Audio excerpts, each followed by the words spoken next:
गुरु प्यारी सास संगत जी, राधा स्वामी जी। संगत जी, इस साखी में एक लड़के के हाथ पर चाय गिर जाती है और बाबा जी खुद ही उसके हाथ पर आकर दवाई लगाते हैं और यह बखूबी समझाते हैं कि पहले हमारे दर्शन करना ज़रूरी नहीं है, दर्शन अंदर से किए जाते हैं। तो संगत जी, यह साखी दिल्ली में रहने वाली एक बीवी की है जिनका पूरा परिवार सत्संगी था। यह अक्सर सेवा पर जत्थों के साथ जाया करती थी और अपने घर के पास में जो सेंटर होते हैं उनमें भी सेवा किया करती थी। तो एक दिन यह बीवी ब्यास में सेवा के जत्थे पर गई और इनका 11 साल का बेटा भी इनके साथ गया। यह बीवी अक्सर ही अपने बेटे को अपने साथ सेवा पर लेकर जाती थी क्योंकि घर में पीछे से इसे अकेले छोड़ना तो दिक्कत हो जाती थी, इसलिए बीवी अपने लड़के को अपने साथ ही लेकर जाती थी। तो इस बार जब ये डेरे में जत्थे के साथ सेवा पर गए तो वहाँ पर इन लोगों को कैंटीन में सेवा मिली। जो लड़के की मम्मी थी उनको तो कैंटीन में बर्तन एकत्रित करने की सेवा मिली और लड़के को चाय बांटने की सेवा मिली। लड़का चाय बांट ही रहा था और अपनी सेवा को काफ़ी मन से कर रहा था। चाय बांटते बांटते लड़के के हाथ पर चाय गिर जाती है और उसका हाथ जल जाता है।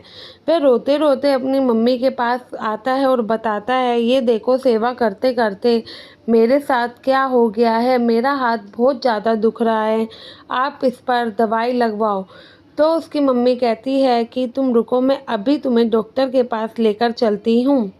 इतने में वहाँ पर शोर मच जाता है कि सभी सेवादार एकत्रित हो जाएं, बाबा जी दर्शन देने के लिए आने वाले हैं। यह सुनकर बीवी भी उसी लाइन में बैठ जाती है जहाँ बाकी सेवादार बैठे थे और बाबा जी के दर्शनों का इंतज़ार करती है। इतने में उसका लड़का दोबारा बोलता है कि मम्मी पहले दवाई लगवा दो, मेरा हाथ काफ़ी जल रहा है और मुझे दर्द भी हो रहा है। तो उनकी मम्मी कहती है, बेटा रुको, पहले दर्शन कर लेते हैं, फिर तुम्हें मैं डॉक्टर के पास ले जाऊंगी। ऐसे ही बीतते थोड़े टाइम में बाबा जी आते हैं और दर्शन देते हैं। इतने में वह लड़का काफ़ी उसे दर्द हो रहा था तो वह रोने लग जाता है। दर्शन देते हुए जब बाबा जी की नज़र बच्चे पर पड़ती है तो बाबा जी उस बच्चे को अपने पास बुलाते हैं और कहते हैं कि क्या हुआ, तुम रो क्यों रहे हो। फिर वह बच्चा सारी बात बताता है और कहता है कि सेवा करते हुए मेरे हाथ पर चाय गिर गई है। तो बाबा जी उसका हाथ देखते हैं और वहाँ पर खड़े सेवादारों को डांट लगाते हैं और कहते हैं, जाओ जो भी डेरे में डॉक्टर है और इनका इलाज कराओ, जल्दी से डॉक्टर को बुलवा के लाओ। तो वहाँ पर बाकी सेवादार डॉक्टर को बुलवा के लाते हैं और दवाई भी लेकर आते हैं। बाबा जी पहले उस लड़के के हाथ पे दवाई लगाते हैं और उसके आंसू पोंछते हुए कहते हैं, जब तुम्हारे हाथ में चोट लगी थी तो तुमने अपनी माता जी को क्यों नहीं बताया। तो वह लड़का कहता है कि मैंने तो अपनी मम्मी को बताया था, लेकिन मेरी माता जी कहती हैं कि पहले बाबा जी के दर्शन कर लूँ, फिर तुम्हें दवाई लगवा देंगे। इतने में बाबा जी उसकी माता जी को भी वहाँ पर बुलाते हैं और उन्हें भी डांट लगाते हैं कि पहले दर्शन करना ज़रूरी था या इस बच्चे को देखना। तो उनकी माताजी कुछ नहीं बोलती है।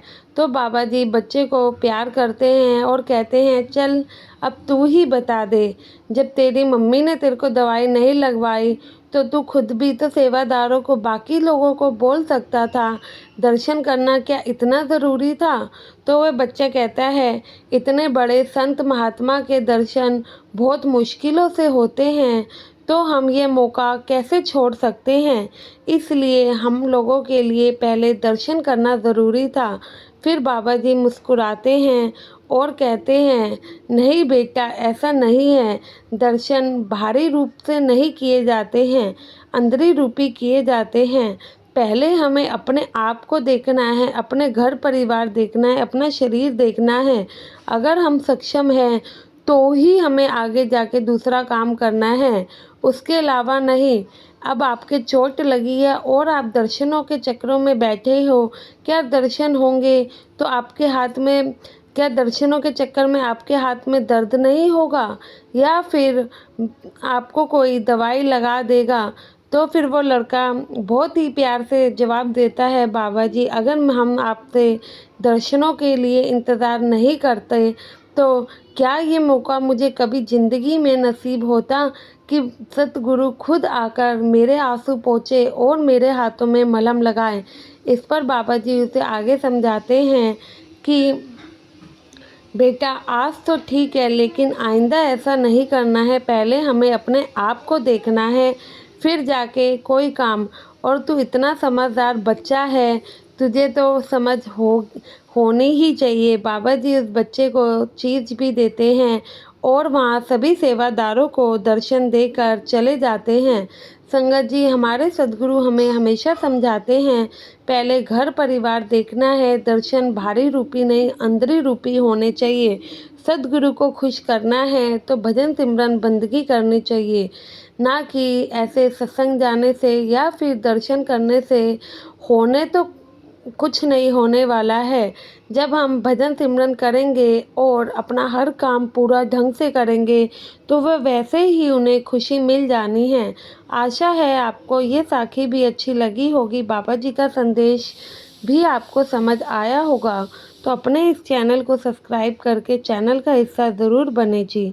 गुरु प्यारी साथ संगत जी, आप सभी को राधा स्वामी जी।